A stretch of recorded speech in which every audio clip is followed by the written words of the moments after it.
Hey, this is Brian with Square Foot Gardening for the Red River Valley, and it's planting time!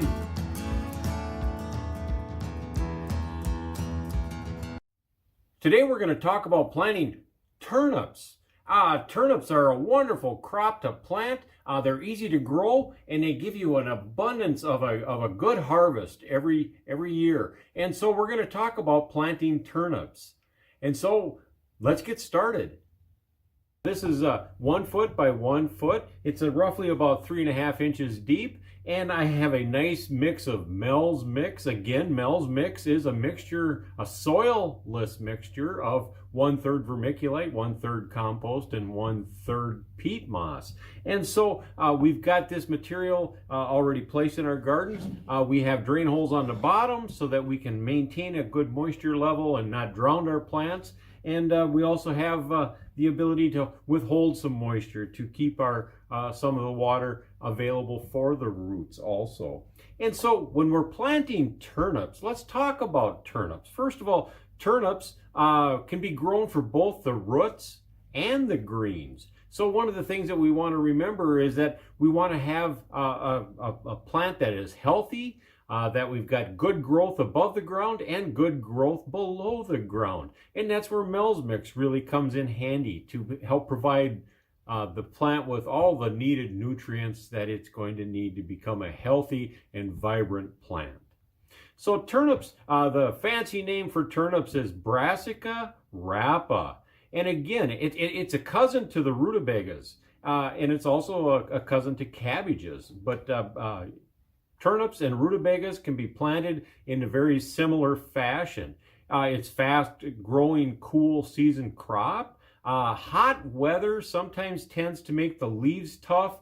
The roots can become woody and bitter in hot weather. And so we're going to plant our turnips for a spring planting about 3 weeks before the last frost. Remember that most brassicas are very frost tolerant and are able to withstand some of those things. So we want to make sure that our soil temperature, again, seeds will not germinate in a soil until the temperature has been reached to support germination. And our germination temperature for the soil for our seeds is going to be about 40 degrees. So much cooler than a lot of the other plants that we put into our garden. And germination will generally occur about 7 to 14 days. Now, fall crops, a lot of times when we plant fall crops, they're much sweeter than our spring crops, and we'll plant fall crops about 2 months before our first frost date. A nice shout out again to Renee's Gardens. Really good luck with their seeds. This is an heirloom turnip. It's called Purple Top Milan.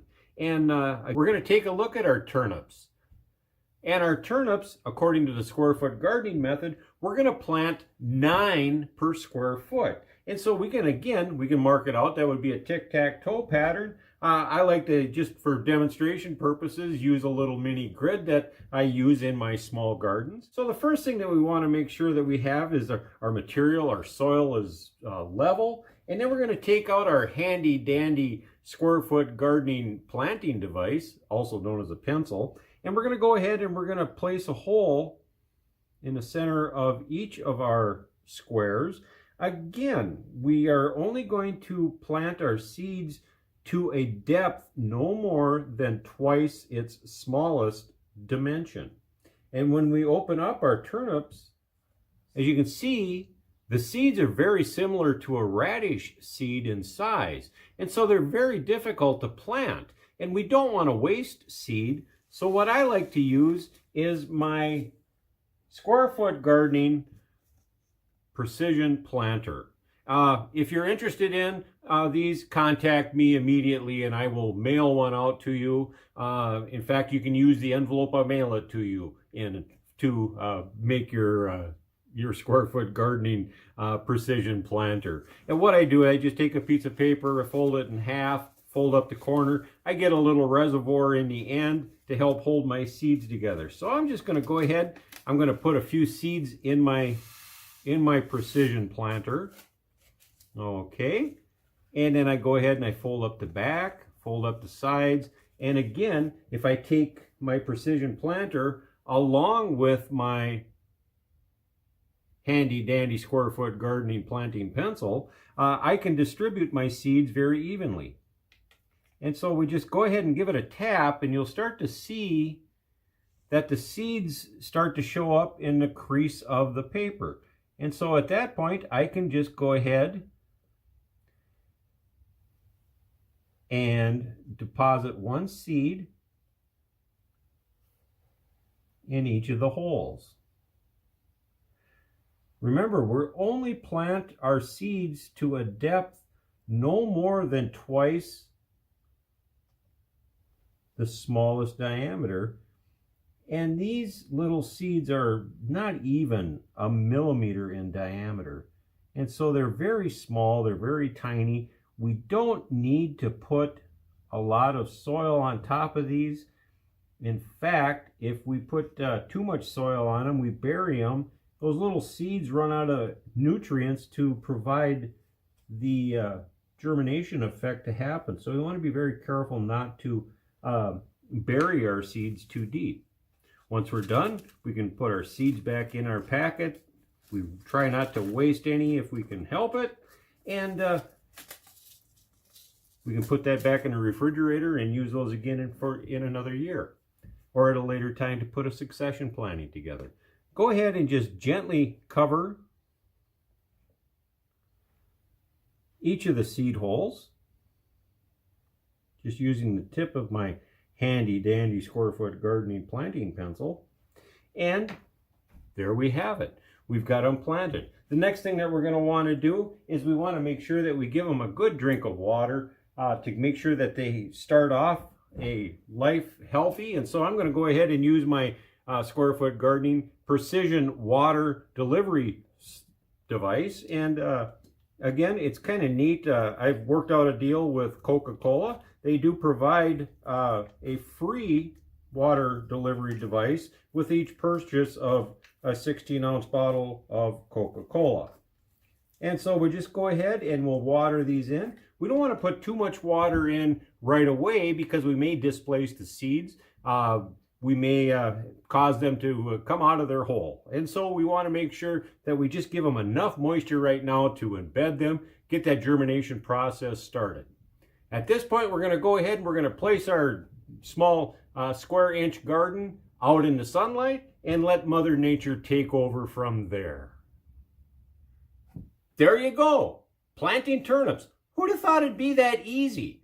Turnips are a great way, both the greens and the roots themselves, and you can use them in your dishes, in your cookies. So as our plants start to grow, we're going to make sure that when our plants reach about 5 inches in depth, in height, we want to go ahead and mulch around the base of those plants about 2 inches deep. And what that's going to do, it's going to protect the bulb from the effects of being exposed to the sun, and it also is going to keep our color a little bit more vibrant underground also. So again, once our plants reach about that 5-inch height, go ahead and mulch around the base of those plants with about 2 inches of mulch.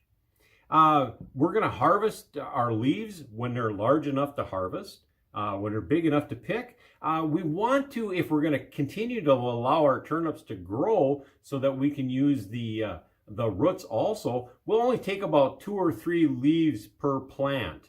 That way we keep enough of the foliage available for good root development. Our roots, we'll harvest those when they reach about that 1 to 3 inch diameter size, and we go ahead and start taking those out as we need them to. If you're going to try to store these, we want to make sure that we loosen them first. Leave about 1/3 of the top on it. Just twist the leaves off.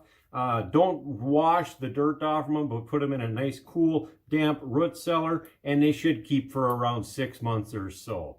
So, there you have it. Turnips. I love turnips. I hope you do too. Hey, thanks for watching Square Foot Gardening for the Red River Valley. This program is brought to you by Square Foot Gardening for the Red River Valley, located here in Moorhead, Minnesota. Make sure that you don't forget to subscribe And then also ring the bell so that you get notified each and every time that new material is being made available to you. And then again, don't forget to like and leave a comment for me. I'd love to hear from you. This program is brought to you by Square Foot Gardening for the Red River Valley. And don't forget to keep those fingers dirty.